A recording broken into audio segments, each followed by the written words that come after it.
Goeiemôre gemeente, baie welkom vir elkeen van julle hier vandag. Wat 'n ongelooflike voorreg is dit om in die huis van die Here te wees, saam as medegelowiges.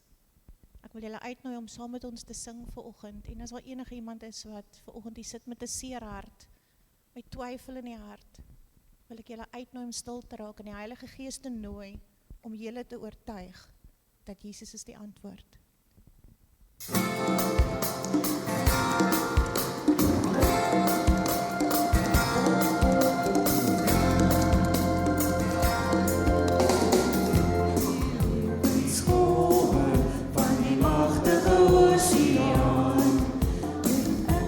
Ziel geanker in Jesus my Heer, beproewings die omring my, die storms val my aan. Ek rus in sy genade en vertrou hom meer. Geanker in Jesus, kan ek deur storms gaan.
doen wat U my vra. Waardeur my o Gees, Heilige Gees van God. Ja, ek stel my op, laat my oorloop. Van die volheid leer, van die krag o Heer, van die liefde Heer, en nog meer.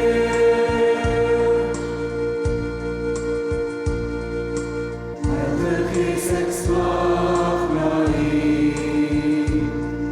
sonder U kan ek nie leef.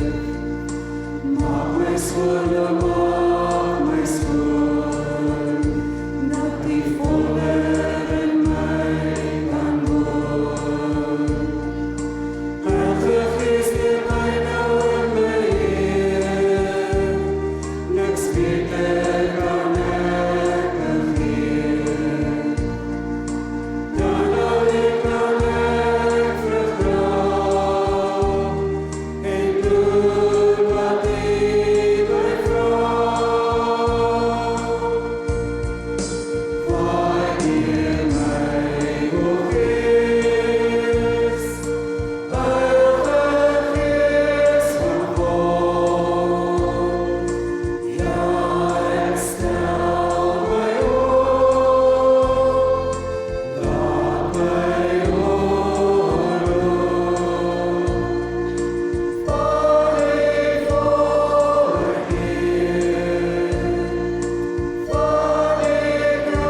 o Heer, van die liefde Heer, en nog meer.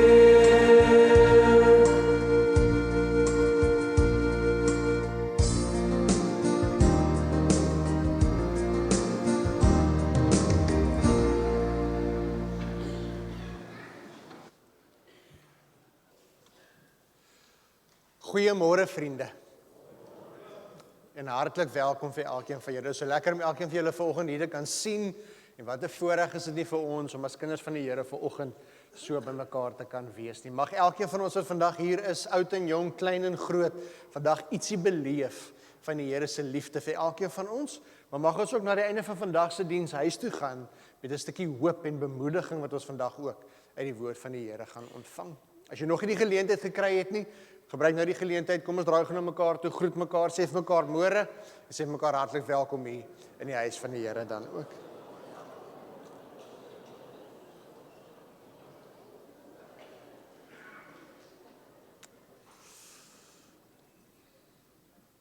Vriende, ek vra weer eens vir julle dat julle maar asseblief so wat ons die familienuus uitstuur elke week, dat julle dit mooi sal lees, dan hoef ek dit nie voor te herhaal die hele tyd nie. Ons weet hierdie kwartaal is daar 'n paar groot dinge wat gebeur, maar die twee hoofdinge wat hierdie kwartaal gebeur hier by ons, is natuurlik die Pinksterreeks wat om die draai is, en ek sal vir julle in die week, sal ek vir ons die Pinkster tema uitstuur dan ook, en dan is dit natuurlik bazaar. En so met enige bazaar van 'n gemeente, gaan ek in die volgende ruk vir julle baie praat oor die bazaar, of julle uitnooi om deel te wees van die bazaar, want dit is nie elke jaar 'n klein groepie mense se bazaar nie. Dis nie net ons sameroepers se bazaar nie, dis ons gemeente se bazaar. En vir daardie bazaar om 'n sukses te wees, is die hele gemeente se hulp nodig dan ook. So asseblief, ons het al reeds vir julle gesê, daar is nog 1 of 2 stalletjies of plekke waar ons 'n sameroeper nodig het. Kyk asseblief waar daar nog openinge is, en as jy bereid is, onthou 'n sameroeper doen nie al die werk nie. 'n Sameroeper is net ons hoofkontakpersoon, en daar gaan helpers wees wat jy help op die dag. So as jy vir ons 'n sameroeper kan wees, laat weet die kerkkantoor asseblief. Weereens baie dankie vir ons vleisskenkings wat al ingekom het dan ook. Ons eerste wildskenkings word hierdie week ingegee vir verwerking vir die bazaar dan ook. En daar's natuurlik nog genoeg tyd, asseblief onthou, as ons vleis ook kan geskenk kry en vleis kan verkoop by die bazaar, dan help dit ook al reeds verskriklik baie. Behalwe vir dit, hou asseblief die familienuus dop, sodat ons dit vir julle gaan deurgee in die volgende paar weke wat kom dan ook. Maar ek wil net so 'n bietjie gou skuif van Pinkster en van die bazaar af, daar iets anderste wat ook weekliks plaasvind in ons gemeente, maar waarvan ek nie meer seker is almal van ons altyd bewus is nie. Dis een van die groot dele van kind van die Here wees, is dat ons word geroep om getuies in hierdie wêreld te wees. En een van ons bedieninge in die gemeente is dan ook ons uitreik en getuienisbediening. En hierdie uitreikbediening van ons gaan elke week op 'n donderdag aand, gaan hulle uit na Vista Rus toe. Nou vir die van ons wat nog nie van Vista Rus gehoor het nie, is ons op 'n stadium reël dat iemand van hulle bietjie met ons kom gesels en vir ons vertel wat alles daar gebeur. Maar daardie is 'n geleentheid waar jy een keer 'n week doeteenvoudig gaan sit by iemand wat behoefte het om met 'n kind van die Here te gesels en bemoedig te kan word. Jy hoef nie al die Bybelantwoorde te ken nie, jy hoef nie 'n goeie spreker te wees nie, dit gaan nie oor 'n baie diep gesprek nie, dis 'n gewone mens wat behoefte het om met iemand te gesels oor hulle geloof en hulle verhouding met die Here. En ons uitreikbediening het mense nog nodig. Daar's 'n paar van hulle wat elke week gaan, maar die behoefte by Vista is meer as ons mense wat op hierdie stadium op 'n donderdag gaan. So daarom het ons meer mense nodig. Dit gaan nie jou hele aand vat nie. Hulle vertrek ongeveer, as ek dit nie mis het nie, net so na 6, so 6:15, en dan is die gesprek van 7:00 tot 8:00, en dan daarna die gesprekke plaasgevind het, ry almal met die kersebusie. Jy hoef nie met jou eie vervoer te ry nie. So hulle kom hier by mekaar, almal ry saam, die gesprekke vind plaas, en dan kom hulle weer terug elke donderdag aan. So asseblief, as jy behoefte het om deel te wees daarvan, kontak asseblief vir David. David se nommer is in die familienuus gesit, en word deel van daardie uitreikbediening. Ons uitreikspan is nie net betrokke by Vista Rus nie, ons gemeente is ook verantwoordelik vir 'n huis by Oosterland Kinderhuis. So as daar kinders verjaar, of as dit Kersfees is, of sommer net om so nou en dan te gaan kuier en te hoor hoe met die kinders gaan, en hulle daarvoor ook hande nodig asseblief. So, kerk wees is nie net om lekker op 'n Sondag kerk toe te kom, en dan word ek hier lekker geestelik vet gevoer, en dan sit ek nou met daardie geestelike kos binne my nie. Dis om daardie wat ons hier ontvang te gaan uitdeel in die wêreld daar buite. En as jy geroepe voel om deel te word van ons getuienis en uitreikbediening, asseblief kontak vir David en word deel van daardie bediening dan ook. Die res is daar, neem dit, lees dit, neem kennis daarvan, asseblief. Kom ons word so 'n paar oomblikke stil, en dan dra ons vanoggend se diens ook aan die Here op.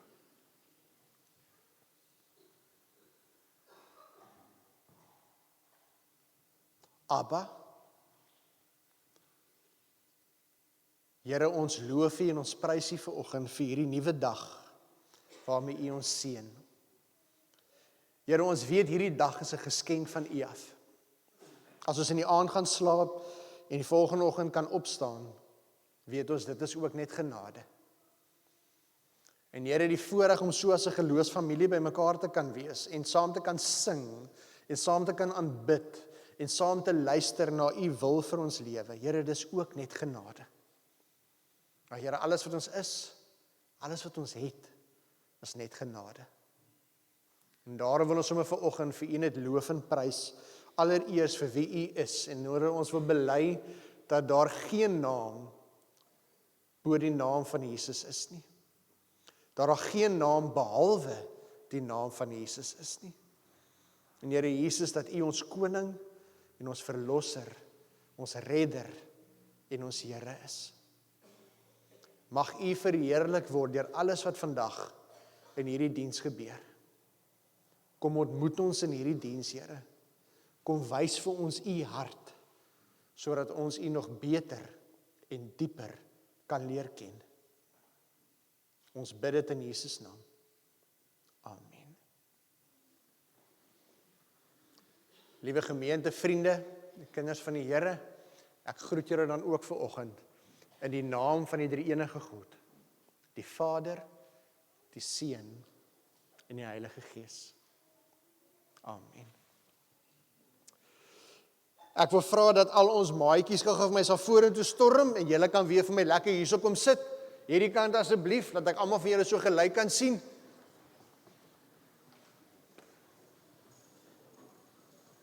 Ek wil lekker baie van julle jong, kom.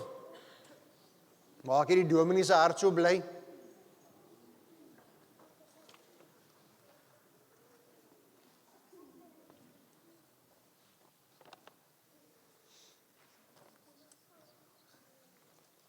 Skuif julle gou nog so 'n bietjie daai kant toe dat ek almal vir julle so saam kan sien.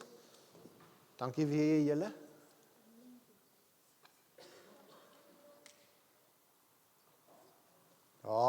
Sy. Kom ons hoor gou, hoe gaan dit met julle vanoggend? Gaan dit met julle baie goed? Het dit al bietjie kouer beginne word? Nee, is dit al lekker om in 'n warm bedjie te slaap in die aand, nee? Baie. Voordat Dominee met julle gesels, julle weet nou al, ons het 'n paar mensies wat verjaar en ek wil gou hoor of hulle hier is. Oom Herman Stoemke, is jy hier? Is jy vandag hier? Steek vir my die hand op as jy hier is. Dink jy so nie? Oom Herman word op die 25ste April 81 jaar oud. En dan oom Dani, waar is oom Dani Janse van Rensburg? Oom Dani ook hier nie. Okay, so ons gaan nou nie vir oggend geskenkies vir die ooms uitdeel nie, maar in julle afwesigheid hier met die opname, baie geluk vir elkeen van julle se verjaarsdag. Môre is oom Dani dan 80 jaar oud. Right. Dominee Jaco wil vinnig gou met julle ietsie gesels oor wat ons vandag in die kerk gaan hoor. Kom staan jy sommer gou hier so by my.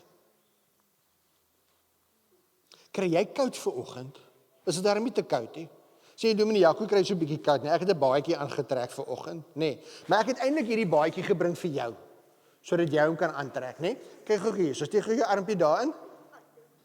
Steek jy armpie daarin. Dit lyk baie, kyk gou hier so, dit lyk nou baie mooi, nee. Stem julle saam, hierdie baadjie sit presies reg vir haar. Sit dit nie reg vir haar nie? Is die baadjie nie die regte size vir jou nie?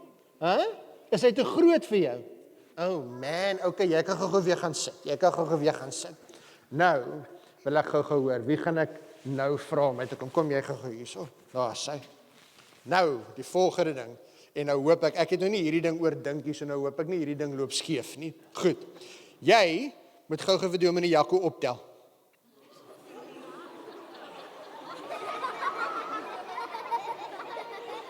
Kan jy my nie optel nie? Hoekom kan jy my nie optel nie? Is ek vet? Is ek nie vet nie? Okay, kan ek maar vir jou gou optel? Dink jy ek kan hom optel? Ja! Hoe groot is jy nou? Hoe oud is jy? 6. Is jy 6 jaar oud? Jene, ek weet nie, 6 jaar is al groot, jong.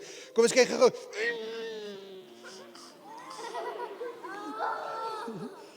Right. Hoekom kon hy nie vir Dominee Jaco opgetel het nie? Is ek ouer?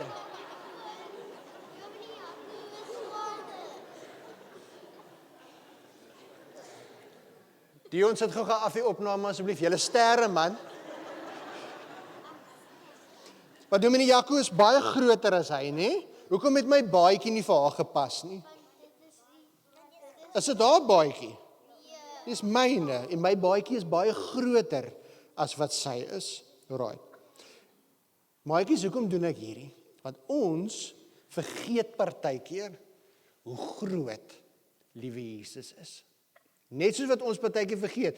Jy kon nie my baadjie aangetrek het, want my baadjie is te groot vir jou. Jy kon my nie optel nie, want ek is groter as jy. Kon ek jou optel? Ja, want ek is groter as jy. En net so moet ons altyd onthou, dat God is baie groter as wat ons is. En God is baie sterker as wat ons is. En wat Dominee Jaco vanoggend vir julle wil help onthou, en wat ons in die kerk ook gaan hoor, is ons kan nie vir onsself sorg nie. God sorg vir ons. Ons kan nie onsself beskerm nie. Jesus beskerm ons. Ons kan nie self ons sondes vergewe nie. Jesus vergewe ons sondes. Ons kan nie vir onsself die ewige lewe gee nie. Jesus gee vir ons die ewige lewe. Wie sorg vir ons? Jesus. Wie beskerm ons? Jesus. Wie veg vir ons? Jesus. Hoekom? Want Jesus is lief vir ons, maar Jesus is ook baie groter as wat ons is. En daarom moet ons nooit probeer, julle gaan dit onthou, maar die groot mense in die kerk, en julle gaan dit dalk ook doen as julle groot is eendag, vergeet partykeer dat Jesus groter is as ons, en dat ons eintlik nie sonder Jesus kan lewe nie. So gaan julle dit onthou, né? Net soos hierdie baadjie te groot was vir haar, en net soos wat ek hom kan optel, maar hy nie vir my nie, want ek's groter as hy, net so moet ons altyd onthou, Jesus is die een wat ons beskerm, want Jesus is baie groter as wat ons is, né? OK, kom ons op ons knieë. Handjies gevou. Oogies toe. En kom ons bid saam. Liewe Jesus, baie dankie dat jy lief is vir ons. Jesus, U is baie groot en baie sterk en baie slim. En daar is niks wat Jesus nie kan doen nie en wat Jesus nie weet nie. Dankie liewe Jesus dat jy vir ons sorg en ons beskerm. Ons is baie lief vir Jesus. Amen. Right, julle moet nou lekker kinderkerk toe gaan, hoor? Jy mooi daar gaan luister wat oom Rian daar vir julle gaan sê en leer ook. En liewe vriende, so wat ons kinders na buite beweeg, kom ons dien die Here met ons offergawes. Ek deel voor U neer, hier voor die troon. Die grond is heilig en ek is kaalvoet.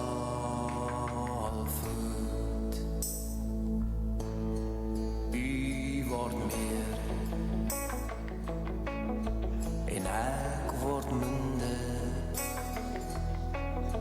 U is heilig, U is Here.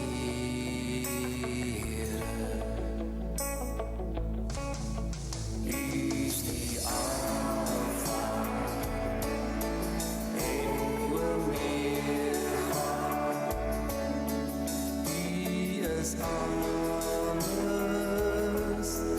tussenin. U is die eerste en die laaste. U was altyd die eersteling. Wees ook nou my Alpha en Omega. Kom neem beheer oor my hart. Wees U die eerste en die laaste. Kom bepaal ook nou my wie. En ek bring U lof, ek bring U ere. Neem die eerste van my oes, word verheerlik deur my lewe. U is heilig, U is Here.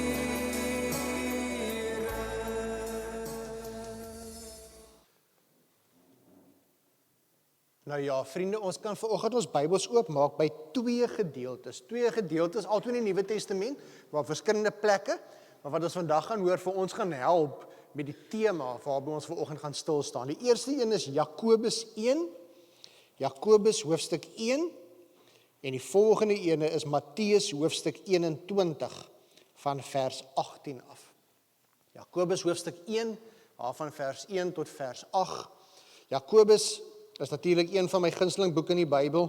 Nie om nou baie klink soos my naam nie, maar Jakobus is 'n praktiese brief. En as jy al Jakobus gelees het, sal jy weet, Jakobus dra ook nie doekies om nie. Hy sê 'n ding soos wat dit is. Daar's nie van iets sagter stel nie. Hy skryf reguit, hy skryf eerlik.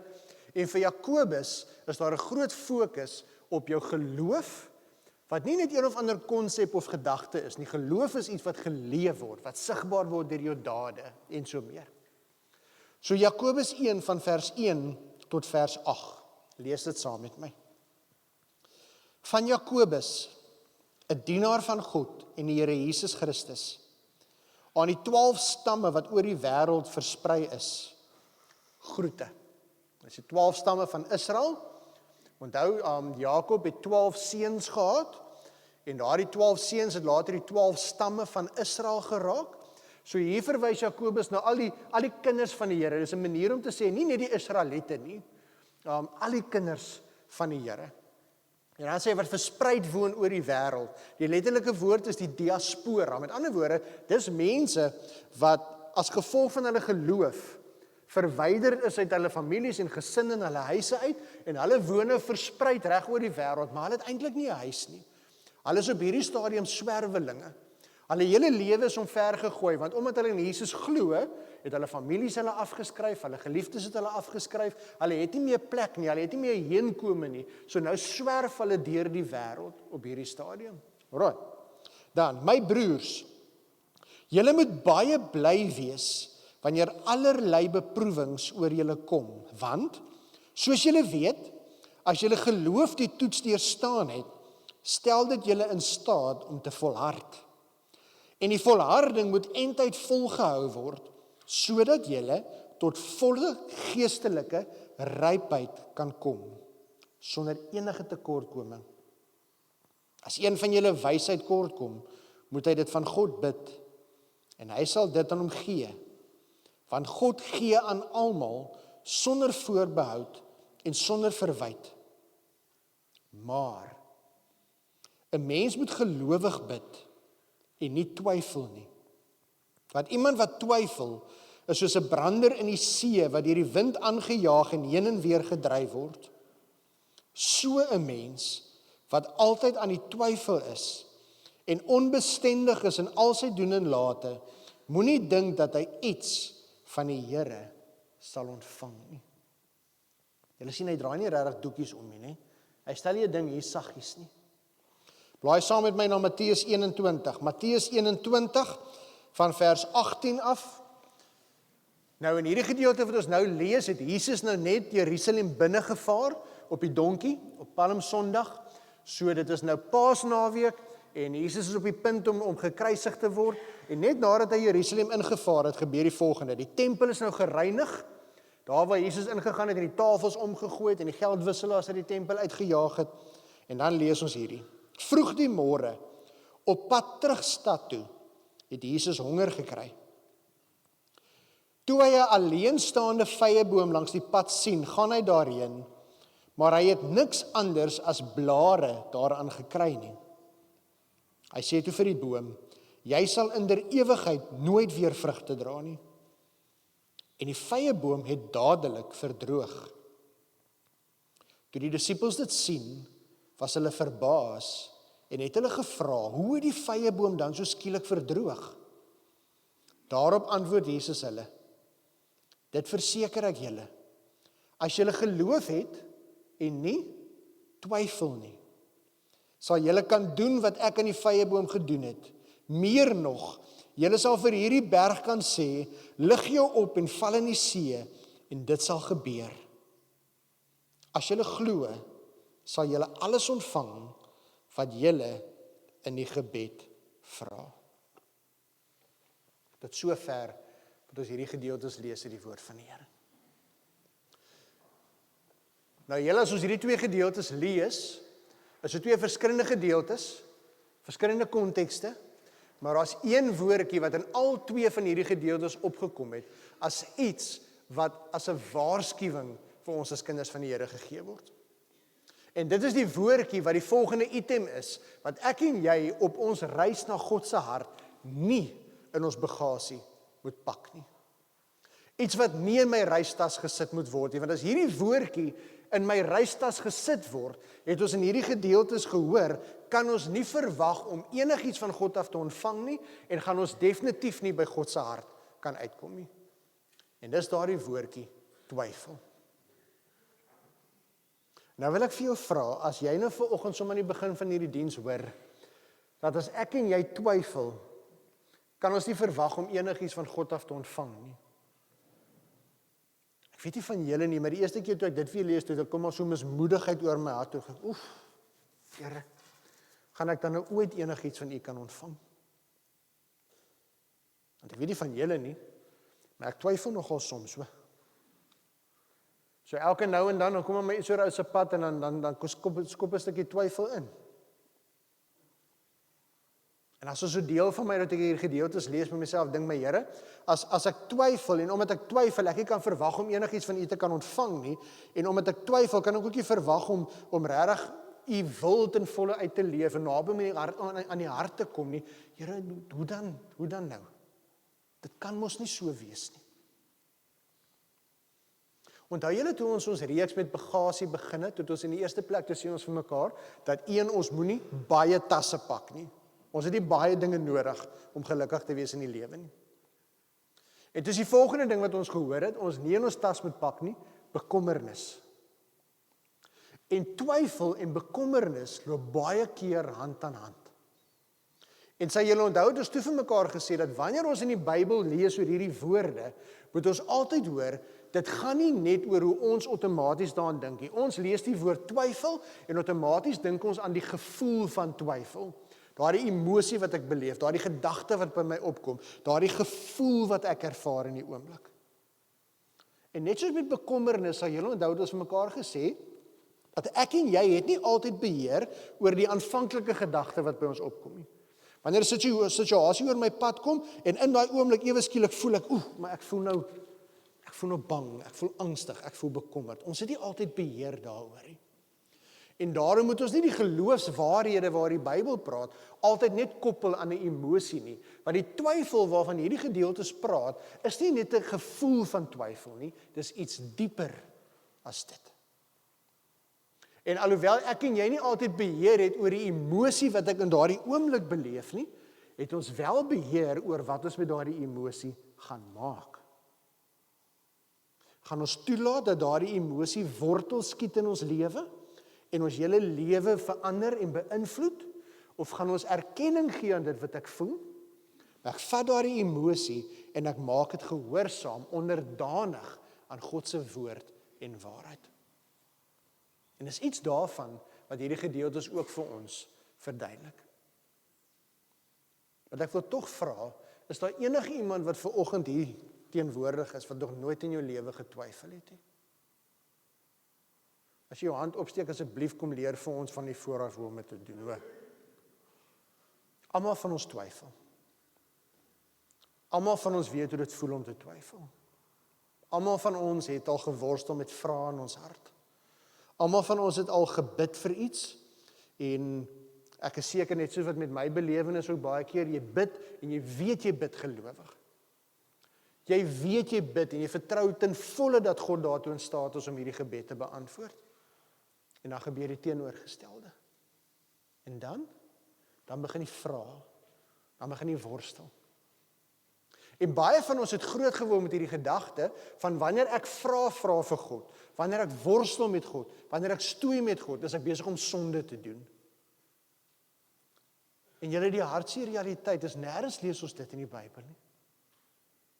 Dit is nie sonde om te worstel nie. Dit is nie sonde om vrae te vra nie. Inteendeel, Jesus sê, elke een van julle moet glo soos 'n kind. Wie vra meer vrae as 'n kind? Wys vir my een kind wat jy al gesien het, as jy vir hom vra, maak dit so, en wat nie vir jou gevra het nie. Hoekom? Hoekom? Hoekom is hierdie so? Hoekom is hierdie so? Want dis hoe 'n kind leer, dis hoe 'n kind groei. 'n kind vra vrae, 'n kind vra ondersoek in. Elke nou en dan as 'n kind nie sy wil kry nie, dan rebelleer hy of sy so bietjie. En net so, wanneer daar tye van beproewing oor my en jou pad kom, dan moet ons nie noodwendig dink dat as ek worstel met iets, beteken dit dis die twyfel waarna hierdie gedeeltes verwys word nie. Kom ons kyk gou na hierdie gedeeltes 'n bietjie meer diepte. Onthou, ons is gereformeerde gelowiges, so wat dit nou beteken, alhoewel almal van ons kinders van die Here is, en kinders van die Here is een, want ons glo in Jesus Christus, ons lees die Bybel so bietjie anderste. En as gereformeerde gelowiges, is die een goue reël, jy lees nie net 'n versie nie. Ons weet om net 'n versie aan te haal, 'n versie hierso en 'n versie daar en 'n versie hierso, is nie om die Bybel verantwoordelik te lees nie. Ek verduidelik altyd vir die belydenisklaskinders, As ek vir jou 'n WhatsApp stuur, en jy sien die WhatsApp is so lank, lees jy net die eerste sinnetjie en weet dan wat die res van die boodskap sê? Nee, jy lees die hele boodskap.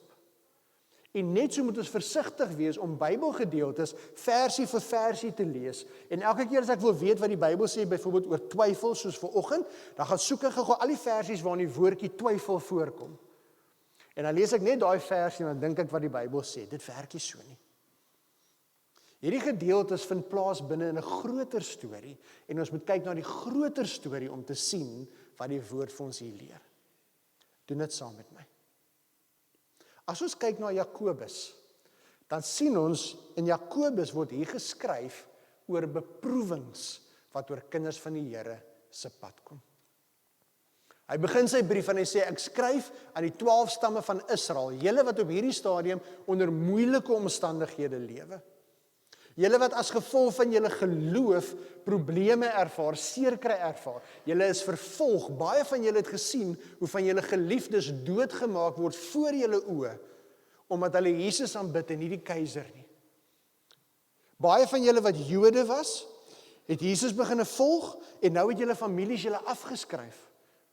Jou pa en jou ma het vir jou gesê, ek onterf jou, jy's nie meer deel van my nie. Julle het nie meer 'n huis nie, julle is vlugtelinge, verspreid reg oor hierdie wêreld. Moeilike omstandighede, beproewinge wat oor hulle pad gekom het. En natuurlik het van hierdie mense begin wonder, sien God ons raak? Ons het dan nou die besluit geneem om Jesus te volg. Ons het alles prysgegee om Jesus te volg. Is dit nou veronderstel om goed te gaan met ons nie? Is dinge nie veronderstel om nou juis in plek te val nie? En is die prys wat ons nou betaal regtig my geloof werd? Hierdie is nie hoe ons hierdie storie sien afspeel het nie. Hierdie is nie hoe dit veronderstel is om te gebeur nie. Ons het gesien hoe Jesus wonderwerke gedoen het, mense genees het, siekes genees het, brode en visse gebreek het en vir honger mense kos gegee het, en hier is ons nou en ons het honger. Ons het die kos nie. Ons het nie die middele om vir ons te kan voorsien nie. En nie net is van ons siek nie, van ons word doodgemaak en gemartel. Hoe werk hierdie? En hulle beproewings het gemaak dat hulle twyfel. En dan kom Jakobus en Jakobus sê vir hulle, maar wees bly wanneer beproewings oor julle pad kom.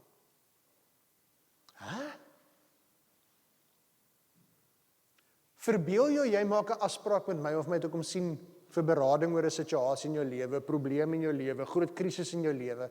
En ek begin weer vir jou te sê, maar weet jy hoe dankbaar moet jy wees? Weet jy hoe bly moet jy wees oor hierdie krisis in jou lewe? Wat gaan ons reaksie wees? Maar dit is presies wat Jakobus hier doen. Jakobus sê vir die gelowiges, wees bly wanneer daar beproewings oor jou pad kom, want, en dit is waarby ons by vandag se preek gaan uitkom, van jou beproewings, alhoewel dit nie nou vir jou sin maak nie, alhoewel jy dit nie nou kan verstaan nie, gaan lei tot 'n groter realiteit as wat jy nou kan sien. En wat is dit? Jakobus sê, wees bly oor julle beproewings, want as julle deur julle beproewings volhard, as julle aanhou om die Here te dien, as julle aanhou om op die Here te vertrou, jy kan nog nie nou insien, maar gaan jou geloof net soveel sterker word. Gaan jy geestelik volwasse word, en gaan jou geloof gebruik in die beeld van 'n vrug tot geestelike rypheid kom. As jy so 'n paar ekstra kilos wil afskud, wat moet jy doen? Gesonder leefgewoontes aanleer. Dit gebeur nie van self nie. As jy van daardie slegte gewoonte ontslaaf wil raak, of jy wil ophou rook, of jy wil minder drink, of jy van een of ander afhanklikheid ontslaaf wil raak, dit kos opoffering. Dit gebeur nie oornag nie. Dit vra gedissipline, volharding, partykeer pyn en lyding en siek wees om op die einde van die dag aan die ander kant uit te kom. Ons almal ken die gesegde baie goed dat niks wat die moeite werd is in die lewe kom maklik nie. En net soos met ons geloof ook. En julle alhoewel ons dit nie wil hoor nie, as ons mooi daaraan dink, kan elkeen van ons vanoggend in hierdie kerk daarvan getuig, dat toe ek in die middel van die storm in my lewe was, kon ek dit nog nie raak sien nie. Maar nou dat ek aan die ander kant uit is en terugkyk na daardie storm, weet ek in die proses, danksy daardie storm, het my geloof en my vertroue in die Here net soveel sterker geword. En dis wat Jakobus hier vir die mense bemoedig. Jakobus sê vir hulle, ek weet al wat julle nou sien, is hierdie uitdagings, hierdie bekommernisse, hierdie beproewings voor julle, maar hou moed, wees bly oor hierdie beproewings, want dit gaan julle geloof sterker maak, dit gaan julle geestelik sterker maak, en die Here se wil gaan sigbaar word in julle omstandighede, en deur julle omstandighede, en hierdie beproewings gaan die Here op 'n stadium nog gebruik, om sy naam deur jou lewe te verkondig aan ander daar buite. Hierdie beproewing sal nie verniet wees nie.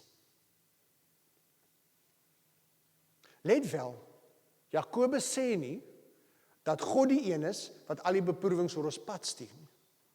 En julle ons moet daardie baie mooi verstaan, nêrens in die Bybel lees ons, of word 'n prentjie van God geskets, wat in die hemel sit en daarvan hou om speletjies te speel met sy kinders. En eendag besluit die Here, hy's lus vandag, weet jy wat, kom ek toets bietjie Jaco se geloof. Ag, kom ek gooi vir hom so 'n bietjie probleme, om te kyk hoe sterk sy geloof is nie. Kom ek gooi vir Jaco 'n bietjie siekte. Kom ek vat iemand vir wie Jaco lief is weg, om te toets of sy geloof sterk is. Dis nie die God wat ons aanbid nie. Die Bybel sê wel vir ons lewe in 'n gebroke wêreld, 'n stikkende wêreld. En in hierdie gebroke wêreld word ek en jy aan gebrokenheid en hartseer blootgestel. Kan God dit keer? Natuurlik kan hy's goed. Waarom keer God dit nie altyd nie? Ek het nie die antwoord nie, en ek weet nie van enigiemand anders wat die antwoord het. Die God sê, my gedagtes is julle gedagtes nie. Maar wat ek wel weet die woord vir ons sê, is wanneer God dit toelaat, is dit sodat hy daai beproewing waardeur jy gaan, vir sy eer en heerlikheid sal gebruik. Hy sal daardie beproewing gebruik en voor jou eie oë vir jou laat sien hoe hy nog steeds alles ten goeie laat meewerk, soos wat hy beloof het. En dit bring ons by die hart van waar hierdie gedeeltes gaan. Want Jakobus sê, wanneer jy die beproewing gaan, wat is die een ding wat jy moet soek? Wysheid. As hy hier praat oor gebed, sê Jakobus nie vir ons, as jy bid en vir die Here vra wat jy begeertes is, wat jy graag alles wil hê nie. Hy sê, as jy wysheid soek, moet jy dit bid en van die Here afvra, en die Here sal vir jou gee wat jy van hom vra. Wat is wysheid? Wysheid is om te kan onderskei wat God se wil is en nie God se wil is nie. Wysheid is om te kan raak sien wat God besig is om te doen in hierdie omstandighede. Wysheid is om vir God te kan vra, Here, ek wil nie hierdie hê nie, maar ek gaan nou hierdeur. Gebruik hierdie seer, gebruik hierdie stikkend, en gebruik dit tot u eer. Laat u wil geskied, Here. Laat u naam verheerlik word. Want die Bybel sê vir ons in Spreuke, wysheid begin met die dien van die Here. So Jakobus sê, wanneer daar beproewings oor julle pad kom, wanneer julle bang is, wanneer julle hartseer is, wanneer julle moedeloos is, wanneer julle worstel, vra vir wysheid, soek na God se wil, vra vir die Here, Here, wat is u besig om te doen hier? Here, wys vir my hoe u teenwoordig is in hierdie omstandighede. Here, wys vir my wat u besig is om voor te berei vir my lewe deur hierdie waardeur ek gaan. En dan is daar die belofte vir my en jou, dat as jy wysheid soek, dan sal die Here vir jou gee wat jy van hom vra. Hierdie woorde dat God jou gebed sal beantwoord, is nie 'n uitnodiging soos wat baie gelowiges vandag vir ons wil laat glo, dat jy kan eintlik enigiets van die Here vra, en sê so lank vir die Here, dankie dat hy dit vir jou gaan gee, en as jy dit gelowig bid, dan gaan die Here dit vir jou gee nie. En ergens aan die pad, dan dink ons, Here, 'n double cab bakkie sal darem maar lekker wees. Here, ek weet ek het ene, maar Here, hy het al 200,000 kilos op, nee, daai nuwe model is mooi. En Here, ek dien u, en Here, ek vertrou u, en die woord sê vir my, bid en sê so lank dankie, so Here, ek verklaar vandag, dat u vir my daardie bakkie sal gee, en ek glo dit, en ek vertrou het, dankie dat u vir my sal gee, Here. Here, net vir my om hier voor te staan en te sê, klink amper lasterlik. En tog is daar hoeveel kinders van die Here wat daardie, amper sê ek 'n woord, glo, elke dag van hulle lewe. Die woord leer vir ons, God sal elke gebed van ons antwoord, wanneer ons gebed op soek is na sy wil en sy eer en sy heerlikheid. Waaroor gaan dit hier in Jakobus en in Matteus? Twyfel gaan nie oor die emosionele belewenis van twyfel nie. Die Griekse woordjies wat hier met twyfel vertaal word, beteken om innerlik verdeel te wees. Letterlik vertaal beteken dit om tweesielig te wees. En as jy dit dan letterlik vertaal, dan beteken dit twyfel is wanneer ek begin twyfel in God se karakter. Nie wanneer ek vra nie, nie wanneer ek worstel nie, wanneer ek begin twyfel dat God is wie hy sê hy is, en dat God kan doen wat hy gesê het hy sal doen. Julle sien, dis twee verskillende dinge. Dis 'n gewone menslike belewenis wat alle kinders van die Here deurgaan, en die Here nooi ons uit om ons harte voor hom uit te stort, om te huil by sy voete, om partykeer te skree van woede as jy dit nie verstaan nie, om te huil, om te worstel, om te stoei, juis omdat jy vashou aan hom en wie hy is. Daar's 'n groot verskil tussen Here, ek glo met my hele hart U is goed, ek glo met my hele hart U is getrou, en Here, juis daarom verstaan ek nie waardeur ek hier gaan nie. Ek verstaan nie waarom hierdie dinge gebeur nie. Ek weet nie hoekom ek hierdeur moet gaan nie, Here. Help my verstaan. Here, waar is U? Here, hoekom hoor ek nie U stem nie? Hoekom sien ek nie U liefde hier raak nie? Want Here, ek weet dis wie U is. Dis nie twyfel nie. Twyfel is om te sê, Here, as dit is wie U is, en as U nie my antwoord nie, en as U nie doen so wat ek van U vra nie, en as my gebed nie beantwoord so wat ek wil nie, Here, is ek nie eers meer seker ek glo in wie U is nie. Here, dan wil ek niks met U te doen hê nie. Ek glo nie meer in U nie, ek wil U nie dien nie, ek wil eerder my eie wil en op my eie voete staan, baie dankie. Dis om innerlik verdeel te wees, en nie meer geheel en al in vertroue en afhanklikheid van God te lewe nie. Daar's 'n massiewe verskil tussen die twee. Om gelowig te bid is om vir die Here te sê, Here, ek glo met my hele hart dat U kan. Maar Here, as U wil anderste is, sal ek U nog steeds loof en prys. Dis om te glo dat God se gedagtes is nie ons gedagtes nie. God se weë is nie ons weë nie. En natuurlik mag ek partykeer worstel daarmee. Natuurlik mag ek stoei daarmee. Natuurlik mag ek partykeer by die Here se voete gaan sit en sê, Here, ek is kwaad. Here, ek verstaan nie. Here, dit maak nie sin nie. Here, ek weet nie waarom die antwoord heeltyd nee is nie. Here, ek weet nie waarom U nie hom of haar gered het nie. Maar Here, nogtans sal ek op U vertrou. Nogtans sal ek weet U is God. Nogtans sal ek vashou. Dis 'n gewone belewenis wat alle kinders van die Here deurgaan. En dis nie die twyfel waarna Jesus hier verwys nie. Julle sien, wanneer ons innerlik verdeel is, nie net twyfel ons in God se karakter nie, ons lewe ook nie toegewyd aan die Here nie. En dis nog die waarskuwing wat Jakobus hier vir ons gee. Jakobus sê vir ons, moenie begin twyfel nie, moenie innerlik verdeeld wees nie, want as jy innerlik verdeeld is, die oomblik as die beproewings oor jou pad kom, die oomblik wanneer die seer oor jou pad kom, moenie in jou toewyding verslap nie. Moenie op jou eie voete begin staan nie, moenie jou eie kop volg nie, moenie jou eie wil vir jou lewe soek nie, bly toegewyd aan die Here. Wat is die uiteinde van Jakobus?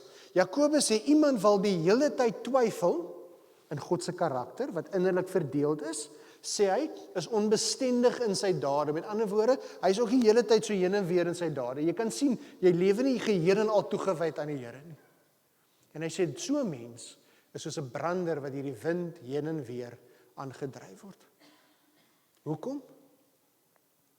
van my dade en my geluk en my hoop en my vreugde en my sekuriteit soek ek ewe skielik in wêreldse dinge, in aardse geluk, in aardse sekuriteit, in aardse antwoorde, in my eie planne, in my eie drome, in my eie vermoëns. En dan is ek soos 'n brander wat heen en weer gedryf word. Eendag is ek so, eendag is ek so. Eendag is ek hier, eendag is ek daar. Eendag praat ek so, eendag praat ek weer so. Onbestendig. Want ek is nie meer geanker in my identiteit in Christus en in God se identiteit en getrouheid en beloftes nie.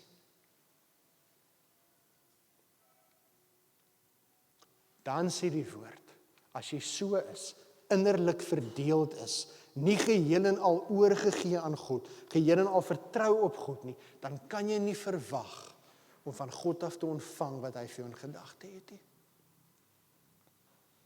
As 'n verskriklike mooi aanhaling wat Johannes Calvin, een van ons kerkvaders van tevore gesê het. En Johannes Calvin het gesê, geloof bind nie God aan ons begeertes nie, maar bind ons aan God se beloftes.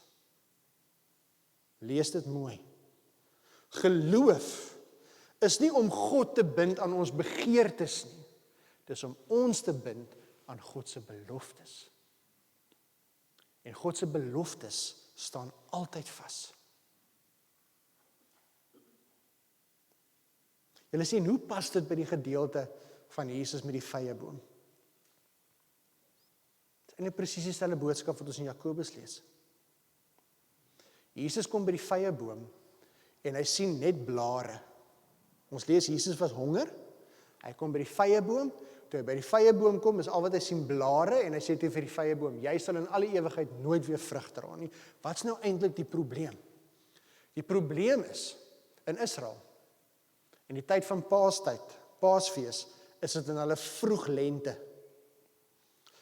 Nou in vroeg lente in Israel sou jy nog nie verwag het dat daar ryp vye is nie. Dit sou eers in 'n laat lente begin somer gewees het, maar as 'n vyeboom blare dra, was dit die teken dat daar alreeds vroeg ryp vrugte sou wees. So Jesus is honger. Hy sien die vyeboom op 'n afstand en hy sien blare. En omdat Jesus blare sien hy maar daar moet mos vrugte wees, want 'n vyeboom wat vroeg ryp vrugte het, moet dra blare. So daar gaan, en toe hy daar kom, is daar nie enige vrugte te vind nie. Julle, dit gaan nie oor 'n vyeboom nie. Die vyeboom is 'n beeld vir my en jou, waar Jesus sê, dit help nie aan die buitekant, lyk dit asof jy mooi blare dra, maar jy dra nie vrug in jou hart nie. Dit help nie, jy's innerlik verdeeld nie. Help nie, jy's tweesielig nie. Dit help nie, jy het al die kennis van geloof, jy ken al die stories van my, jy kan in diep filosofiese, teologiese gesprekke betrokke wees nie. Dit help nie, jy luister elke dag van jou lewe na 'n mooi kort reel op sosiale media, maar diep in jou hart het jy my nog nie lief nie. Ken jy my nie? Het jy nog nie geheel en al oorgegee aan my en behoort jou hart geheel en al aan my nie? Christene is nie vyeboompies wat mooi blaartjies aan die buitekant dra nie. Christene is kinders van die Here wat vrug dra. Wat geheel en al gehoorsaam aan God lewe. Dan spreek Jesus die vyeboom aan, die vyeboom verdroog. Die disippels is verstom en sê, maar hoe dit gebeur? En dan is dit daardie gedeelte wat Jesus vir hulle sê, maar as jy glo en nie twyfel nie, sal jy vir hierdie berg sê, staan op en gegooi jou in die see. Weet jy hoe lank het ek met daai gedeelte geworstel? Ek wil vir elkeen van julle uitnooi, as jy nou regtig aan jou geloof wil begin twyfel, stap nou by hierdie kerk uit, kyk nou daardie berge wat ons in die agtergrond sien en sê vir hulle staan op. En kyk of dit gebeur.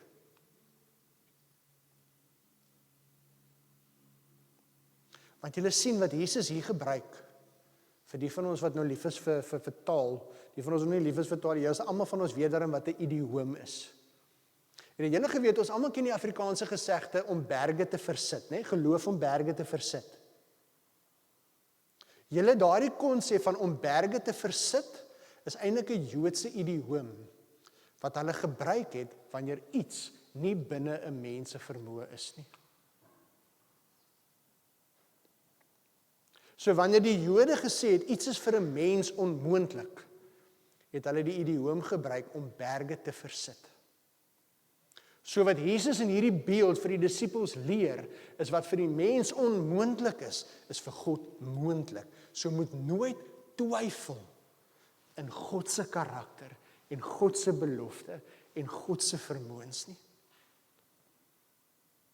En daarom, ek wil nie sê ons Afrikaanse vertaling is verkeerd nie, ons Afrikaanse vertaling vat net nie so heeltemal lekker die betekenis van daardie gedeelte raak nie, maar as ons dit letterlik gaan lees in die Grieks, eintlik waar daar staan, is as julle vir hierdie berg sê, word opgetel en word in die see gegooi, dan sal dit gebeur. Met ander woorde, as julle vir hierdie berg sê, word deur God, want vir my God is alles moontlik, dan sal dit gebeur.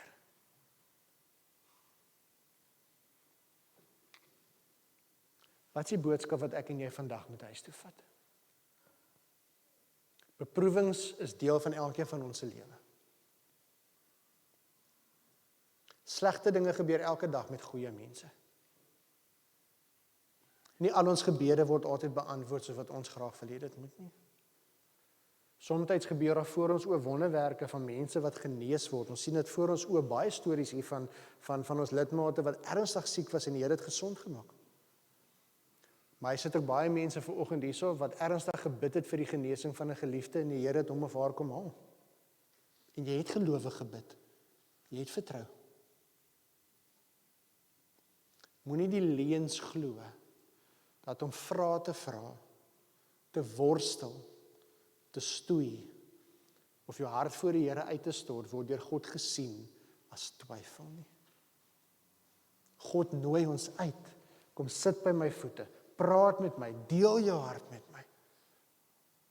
Maar vertrou altyd dat ek is wie ek sê ek is. Dat ek getrou is. Dat ek 'n God van liefde is. En al kan jy dit nie nou sien nie, al kan jy dit nie verstaan nie, al verstaan jy nie waarom jy hierdie pad moet stap nie. Ek is goed, ek is liefde, ek is lief vir jou en ek sal alles ten goeie laat meewerk.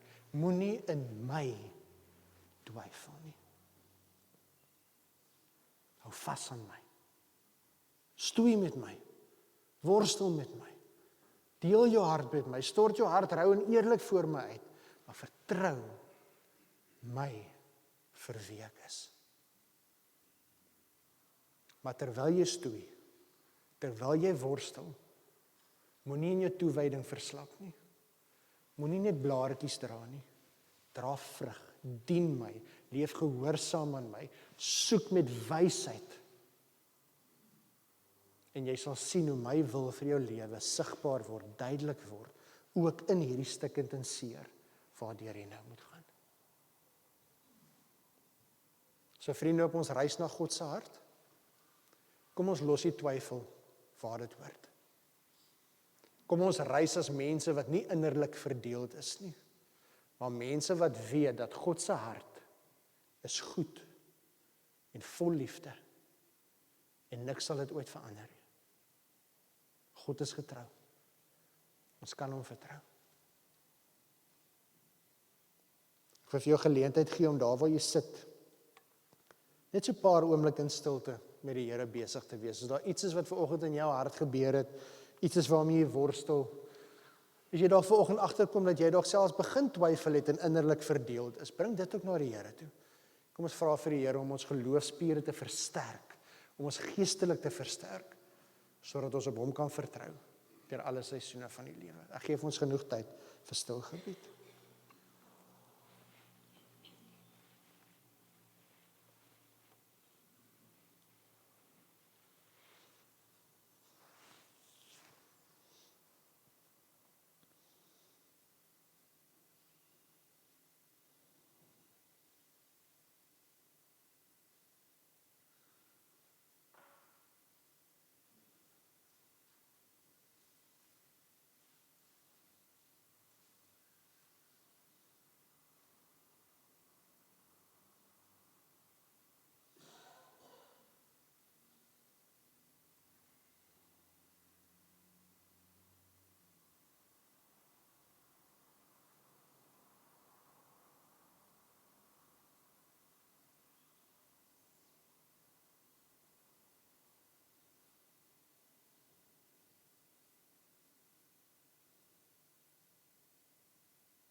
Here,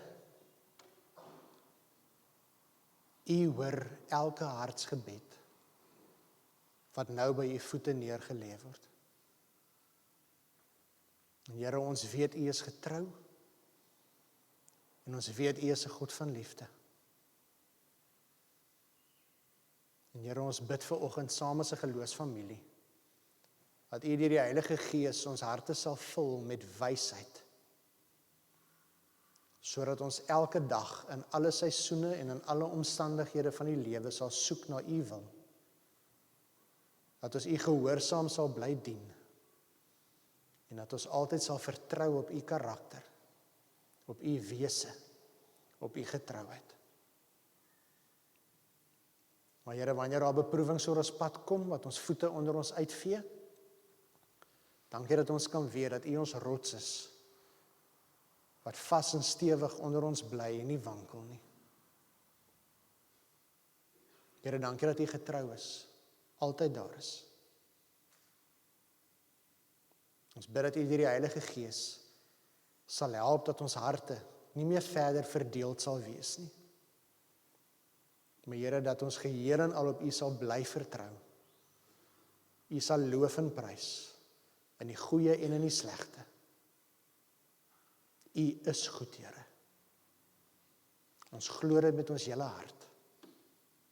En ons bid dat vir elkeen wat sukkel om dit te glo, U deur die Heilige Gees sal versterk, sodat hulle dit sal kan glo en daarin kan vashou. Dankie vir wie U is, Here. Ons loof U en ons prys U naam daarvoor. Amen. Vriende, kom ons staan en dan gaan ons die Here se naam loof en prys vir hierdie boodskap van bemoediging wat hy vir ons gegee het vandag.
ons seën mekaar met die seën van die Here. Liewe gemeente, vriende, ek sal weer vir ons die seën uitspreek en herhaal julle dood eenvoudig so vir mekaar hierdie woorde dan ook agter my aan. Mag die genade van ons Here Jesus Christus en die liefde van God die Vader en die krag en die leiding van die Heilige Gees met jou wesen bly. Elke oomblik van elke dag. Die Here seën jou. Gaan wese seën verander.